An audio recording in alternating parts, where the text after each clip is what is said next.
তোমাকে আমার কিছু জরুরি কথা বলার আছে, বলতে পারি? জি ভাইয়া, নিশ্চয়ই বলুন। আমি না আসলে ইনি বিনিয়ে কথা বলতে পারি না, সব জায়গায় সরাসরি কথা বলে অভ্যাস তো, সরাসরি বলি। জি ভাইয়া বলুন, আমি শুনছি।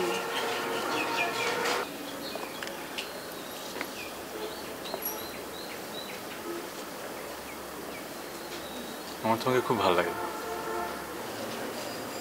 জি ভাইয়া, আপনাকেও আমার অনেক ভালো লাগে। আপনি তো এই ক্যাম্পাসের অনেক নামকরা ছাত্রনেতা। আপনাকে আমার কেন, অনেকেরই ভালো লাগার কথা। আমার তো ধারণা পুরো ক্যাম্পাসের সবারই আপনাকে ভালো লাগে। আমি সেই ভালো লাগার কথা বলছি না তো, আমি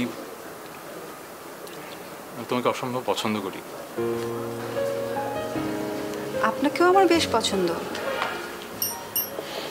এসে আমি মনে হয় বোঝাতে পারছি না, আমি আসলে তোমাকে অন্যভাবে দেখি, আমি তোমাকে অন্যভাবে চাই। আমি বোঝাতে পারছি? জানতাম এরকম কিছু একটা হবে, আমি তাই একটা চিঠি লিখে এসেছি। চিঠিটা পড়ো।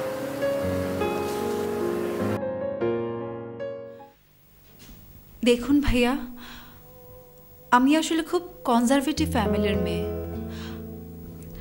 আমার মা, বড় ভাই, তারা আসলে ভেতরে ভেতরে খুব রক্ষণশীল ধ্যান ধারণা পোষণ করে। তারা কখনো রাজনীতি করেনি, আর রাজনীতি তেমন একটা পছন্দও করে না। আর তাছাড়া আমি নিজেও আসলে রাজনীতি, আচ্ছা যাই হোক, এখনকার রাজনীতি দিন দিন সহিংস হয়ে যাচ্ছে, অস্ত্রের ঝনঝনানি বাড়ছে দিনকে দিন। যেখানে আমি আগে থেকেই জানি ভবিষ্যতে কোনো নিরাপত্তা নেই, জেনে শুনে কেন সেখানে হাত বাড়াবো?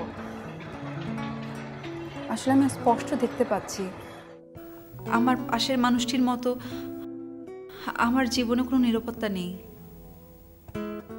কিন্তু আমি তো সেই রাজনীতি করি না, আমি তো ভালোর জন্য রাজনীতি করি, আমি তো দেশের জন্য রাজনীতি করি। বৃষ্টি, আমার মাঝে কোনো অসততা নেই। না, আছে। আপনার ভিতরে মিথ্যে বসবাস করে। মিথ্যে? সেদিন আপনি বলছিলেন আমি যে এলাকায় থাকি সেই লেনে, সে এলাকায়, সেই বাসায় আপনি থাকেন, কিন্তু সেটা তো মিথ্যে, সেটা তো সত্যি ছিল না।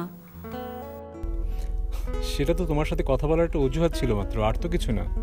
মারামারি, কাটাকাটি, মিথ্যে, এসবের মধ্যে আমি থাকতে চাই না, প্লিজ। বৃষ্টি, আমাকে বিশ্বাস করো। বৃষ্টি, আমাকে বিশ্বাস করো। দেখুন, আমি আমি আসলে আপনাকে কষ্ট দিতে চাই না, তবুও বলতে হচ্ছে, আমি পারবো না। প্লিজ আমাকে ক্ষমা করে দিন। ভালো থাকবেন।